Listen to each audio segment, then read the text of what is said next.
দন্ত ধরে ওনারীর আস্ফালনে necklace regal কিনতে মরে, ওনারই ভবিষ্যতের রক্ত চোখে স্বপ্ন দেখে। যে নারী কখনো প্রেয়সী, কখনো মা, কখনো প্রেমিকা, সেই নারী কখনো অস্ত্র হাতে যুদ্ধক্ষেত্রে, সে অপরাজেয়, অপ্রতিরোধ্য, পরাক্রমশালী, সে বীরাঙ্গনা। আমাদের চারিপাশে যে তাদের সকলকে কুর্নিশ।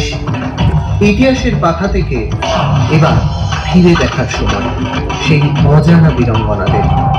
বীণাপাণি নৃত্যমণ্ডলমের আজকের বিশেষ নিবেদন বীরাঙ্গনাদের অজানা আখ্যান। শুরু হচ্ছে আজকের নৃত্যনাট্য বীরাঙ্গনা। বিখ্যাত চন্দের সম্রাট কিরাত রায়ের পরিবারে তিনি জন্মেছিলেন।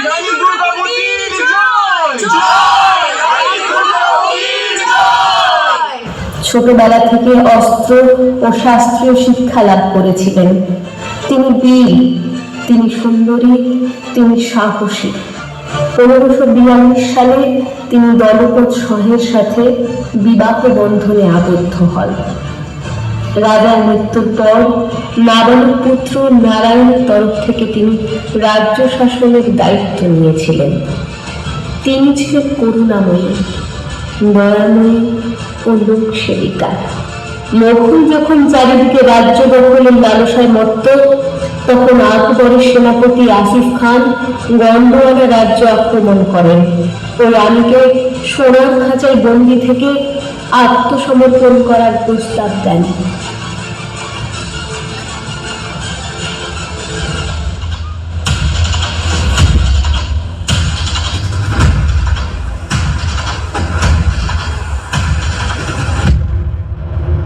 অসম্ভব, এ দেশ আমার মা, সকালে তার চোখ তুলে নেব, তার মৃত্যু হবে ভয়ঙ্কর।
পালিয়ে যান, আমরা যুদ্ধ চালিয়ে যাচ্ছি। পালিয়ে যাব? পালাতে আমি চাই না। মোগলের হাতে ধরা দেওয়ার চেয়ে আমার মাতৃভূমিকে, আমার জন্মভূমিকে আমি আমার জীবন সমর্পণ করে দিয়ে যাব। তোমার কোলে জনম আমার, মরণ তোমার বুকে। তোমার কোলে জনম আমার, মরণ তোমার বুকে। মারাঠা সাম্রাজ্যের বীর রানী তারাবাই, তিনি তার পিতা ছিলেন মারাঠার মুখ্য সেনাপতি। তার কাছে ছোটবেলা থেকেই রানী তারাবাই রাজনীতি ও যুদ্ধ কৌশল শিখেছেন। ছত্রপতি শিবাজির পুত্র রাজারামের পত্নী ছিলেন রানী তারাবাই। তবে রাজারামের মৃত্যুর পর নাবালক পুত্রকে নিয়ে তিনি রাজ্য শাসনের ভার গ্রহণ করেন। 9 বছর ধরে মুঘলদের বিরুদ্ধে তিনি যুদ্ধ করে যান।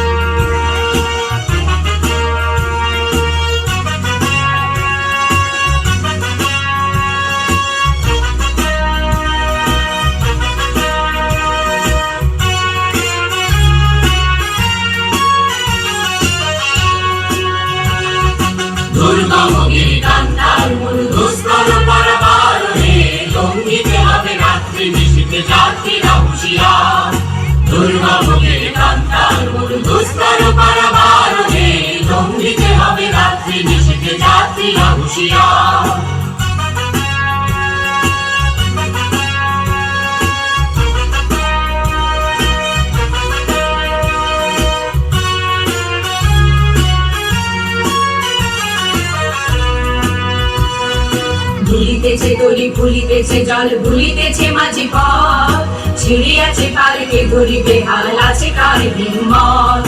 কে আছো জোয়ান, হও আগুয়ান, হাকিছে ভবিষ্যৎ।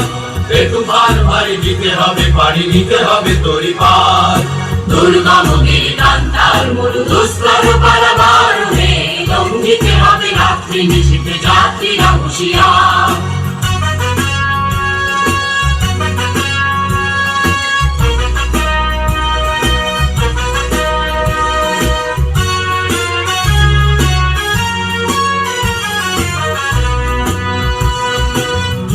রাত্রি মাতৃমন্ত্রী শান্তিরা সাবধান, যুগ যুগান্ত সঞ্চিত ব্যথা ঘষিয়াছে অভিযান। ফেনাইয়া ওঠে বঞ্চিত বুকে কঞ্চিত অভিমান। ইহাদের পথে নিতে হবে, সাথে দিতে হবে অধিকার। দুর্গমগির কান্তার মরু দুস্তর পারাবারণে, লঙ্ঘিতে হবে রাত্রি নিশীথে যাত্রীরা হুঁশিয়ার।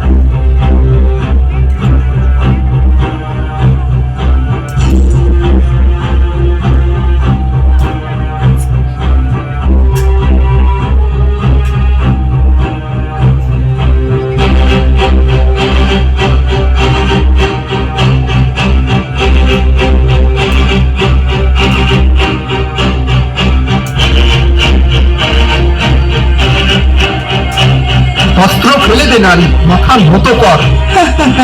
মাথা নত? আমার রক্ত কোনোদিন হার মানেনি। সাহস আছে তো আমার সাথে দুহাতে যুদ্ধ কর। তুই একা, আর আমাদের দেখ আমরা কতজন। দেখিস আমি একাই তোদের ওপর ভারী হব রে।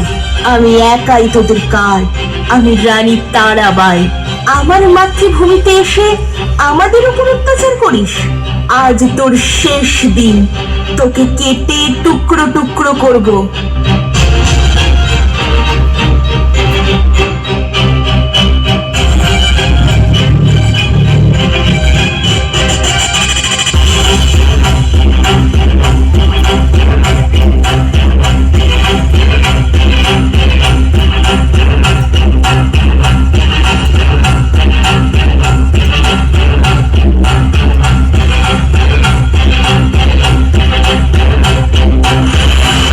শিববাইয়ের পুত্রবধূ হিসেবে আদেশ করছি, আমরা যদি একই ধর্মের পতাকা ওড়াতে চাই তাহলে একসাথে হও। এক ধর্মের হও, গোটা বিশ্বকে দেখাও আমাদের সূর্যের মতো উজ্জ্বল রাষ্ট্র একই ধর্মে প্রজ্বলিত হবে।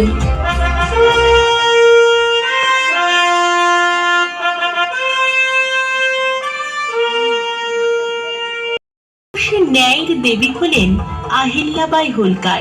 1725 সালে জামখেদিচণ্ডী নামক গ্রামে তার জন্ম হয়। সেই সময় নারীদের কোনো শিক্ষার অধিকার ছিল না। পুত্রী আহিল্যাবাইকে পিতা নিজ গৃহে শিক্ষা ব্যবস্থা করান। একদিন রাজা মল্লাররাও চণ্ডীগ্রামের পথ দিয়ে যাচ্ছিলেন। সেখানে এক ছোট্ট মেয়েকে আরতি করতে দেখে তাকে পুত্রবধূ করার প্রস্তাব দেয় এবং পুত্র খান্ডেরাওয়ের সাথে দেবী আহিল্যার বিবাহ হয়।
কুম্ভের যুদ্ধে স্বামীর মৃত্যুর পর প্রথমত আহিল্যা সতী হতে চায়।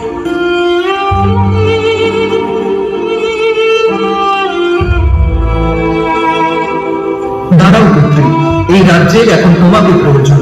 এখন থেকে তুমি আমাদের পুত্র, তুমি আমাদের মাতা। তুমি না থাকলে আমাদের কি হবে?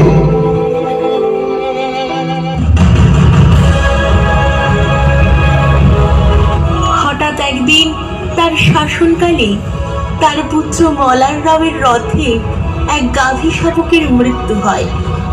সে কথা রানীর কানে আসতে তিনি চিন্তিত হয়ে পড়েন। তোমার কাছে ন্যায় চাই, আর যদি তুমি না ওঠো তাহলে ইতিহাস তোমাকে পাষাণ বলবে।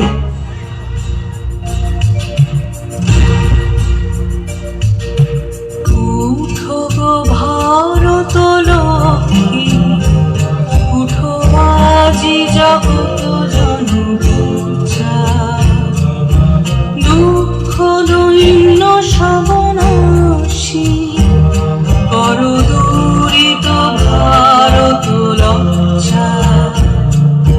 ছাড়ো গো ছাড়ো শত সজ্জা, করো সজ্জা কোন কমল কনক ধন ধান্যে।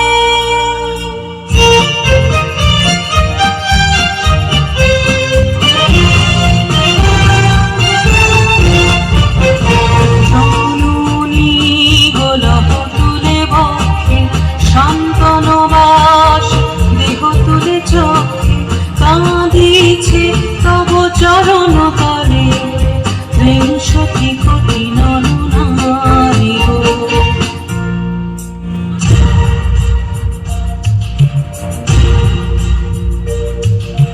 কান্ডারি নাহিক কমলা, দুঃখ বঞ্চিত ভারত বর্ষে,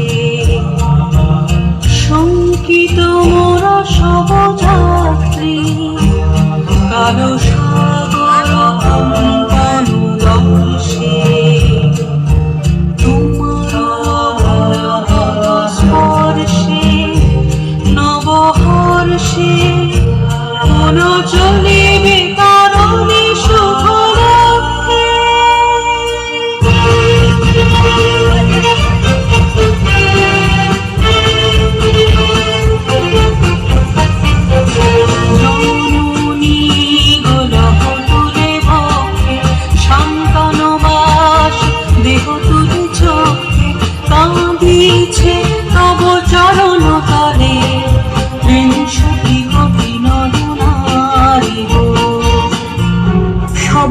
আমার সন্তান। মলের রাওকে হাত পা বেঁধে থেতলে দেওয়া হোক। জীবন দাও মা, জীবন দাও, মোল্লার রাওকে জীবন দাও, জীবন দাও মা, জীবন দাও। সবার ইচ্ছাই আমার ইচ্ছা। জীবন দিলাম, তবে আজ থেকে মলার রাওকে ওই মা কাফির সমস্ত দায়িত্ব বহন করতে হবে।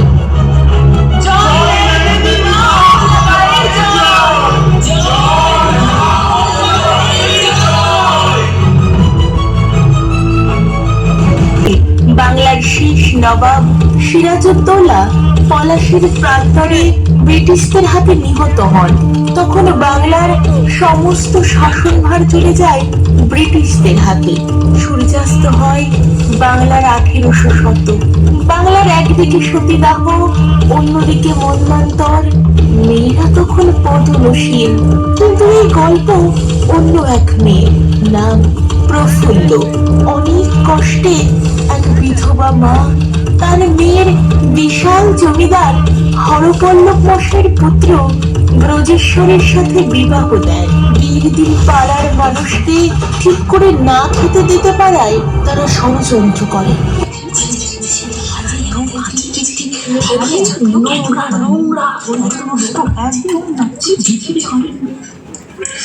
যেই মেয়ের মা দুশ্চরিত্রা, ভিখিরি, কুলোটা মায়ের মেয়ে, মশাই সেই মেয়ের সাথে আপনার ছেলের বিয়ে দিলেন কিভাবে বলুন তো?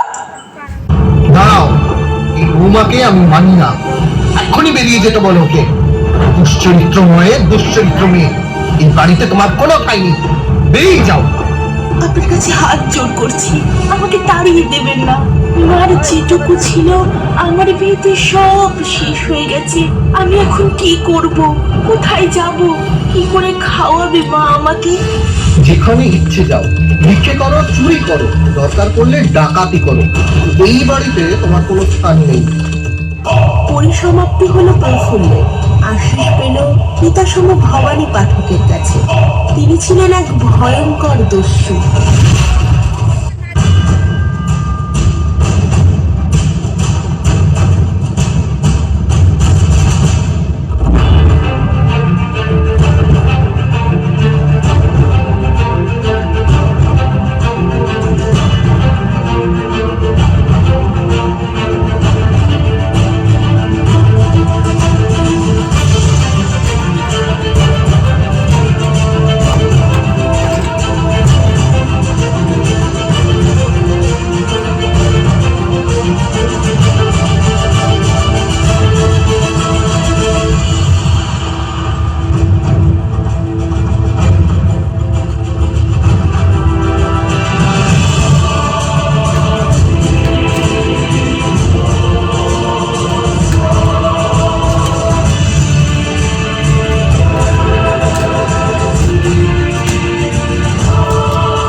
সব শিক্ষা পূর্ণ হয়েছে মা।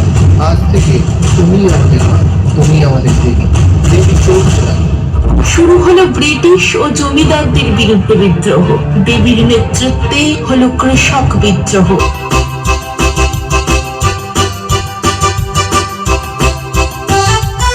আমার প্রতিবাদের ভাষা, আমার প্রতিরোধের আগুন দ্বিগুণ জ্বলে যেন, দ্বিগুণ দারুণ প্রতিশোধে করে চূর্ণ ছিন্ন ভিন্ন শত ষড়যন্ত্রের জাল যেন। আনি মুক্তি, আলো আনে লক্ষ্য, শত প্রাণে শত লক্ষ, কোটি প্রাণে আমার প্রতিবাদের ভাষা, আমার প্রতিরোধের আগুন।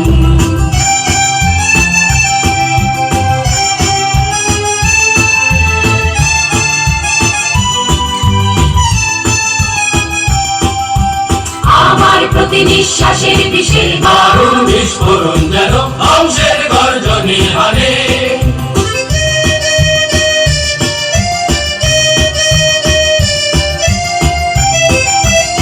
আমার প্রতি বিশ্বাসের বিষে বিশ্বের বঞ্চনার ভাষা দারুণ বিস্ফোরণ যেন ধ্বংসের গর্জনে হানে।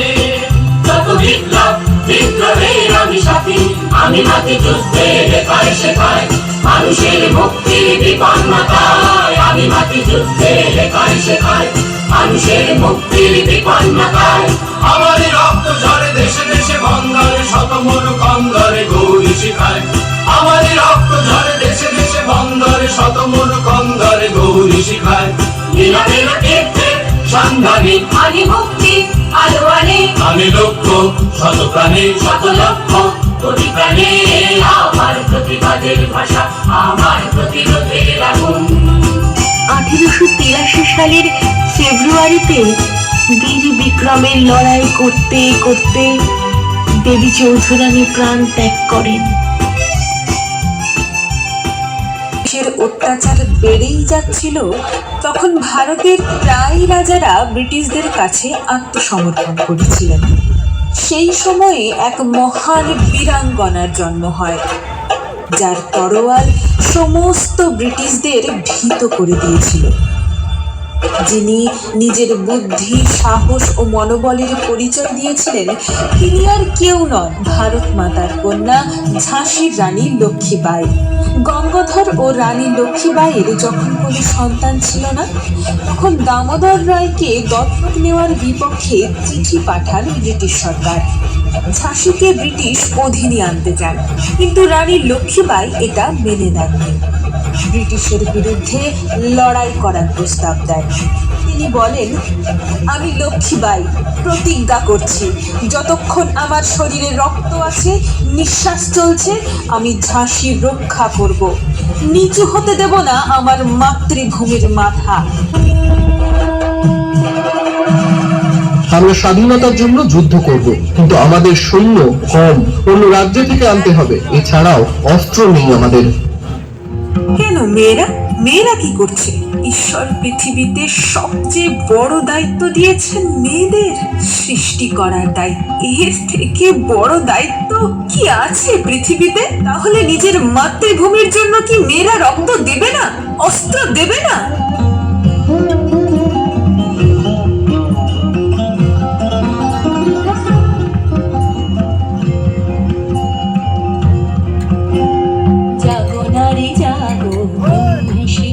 জাগো সাহসী মন্তে রক্ত টিকা, জাগো নারী জাগো বন্ধে শিখা, জাগো সাহসী মন্তে রক্ত টিকা, জাগো নারী জাগো বন্ধে শিখা।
জাগো মাতা কন্যা বধূ ছায়া ভগ্নি, জ্বলে ওঠো ধুমায়িত অগ্নি, জাগো মাতা কন্যা বধূ ছায়া ভগ্নি, পতিত ধারিণী স্বর্গস্থ